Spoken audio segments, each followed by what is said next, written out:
হিন্দু ধর্মে পূর্ণিমা অমাবস্যার মতোই একাদশী তিথির বিশেষ গুরুত্ব রয়েছে। প্রতি মাসেই বিভিন্ন একাদশী তিথিকে বিভিন্নভাবে পালন করা হয়ে থাকে। 2025 সালের 30শে ডিসেম্বর অর্থাৎ পৌষ মাসের শুক্লপক্ষের একাদশী তিথি পালিত হবে।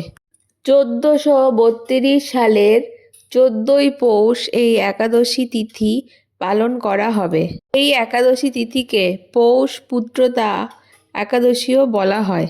এই একাদশী তিথি পুত্রদা অর্থাৎ পুত্রদানকারী নামে পরিচিত হওয়ায় সন্তান সুখ লাভের জন্য অনেক সন্তানহীন দম্পতি এই একাদশী পালন করে থাকেন।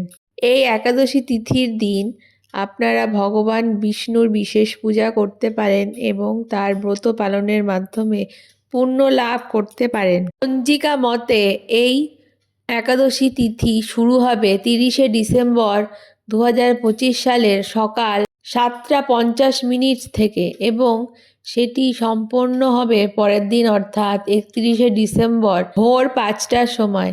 হিন্দু ধর্মে যেহেতু সূর্যোদয়ের পরেই যে কোনো শুভ কাজ শুরু করা হয়, তাই উদয় তিথি অনুসারে 30শে ডিসেম্বরই পৌষ পুত্রদা একাদশী তিথি পালিত হবে। এই একাদশী তিথির দিন আপনারা অন্ন দান করলে সর্বশ্রেষ্ঠ বলে মনে করা হয়। এই দিনে অসহায় গরিব দুঃখীদের অন্ন দান করে সাহায্য করলে আপনারা নারায়ণ সেবার সমান পুণ্য লাভ করতে পারবেন। এছাড়াও এই দিন ভগবান বিষ্ণু এবং মা লক্ষ্মীর বিশেষ পূজা করতে পারেন। এই একাদশী তিথির ব্রতের পালন হবে 31শে ডিসেম্বর দুপুরবেলা 1:29 থেকে 3:33 মধ্যে। ব্রহ্ম মুহূর্ত হল সকাল 5:24 থেকে সকাল 6:19 পর্যন্ত। বিজয় মুহূর্ত হল দুপুরবেলা 2:07 থেকে 2:39 পর্যন্ত। অভিজিৎ মুহূর্ত হল দুপুর 12:03 থেকে 12:44 মধ্যে। এছাড়া গোধূলি মুহূর্ত হল সন্ধ্যা 5:31 থেকে 5:59 পর্যন্ত।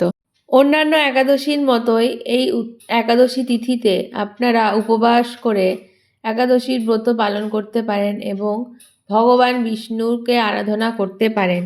এছাড়া একাদশী তিথি কারা কারা করবেন সেদিকেও বিশেষভাবে কোনো ব্রাহ্মণ বা পুরোহিতের পরামর্শ নিয়ে বিধবা মহিলারা অবশ্যই একাদশী ব্রত পালন করবেন।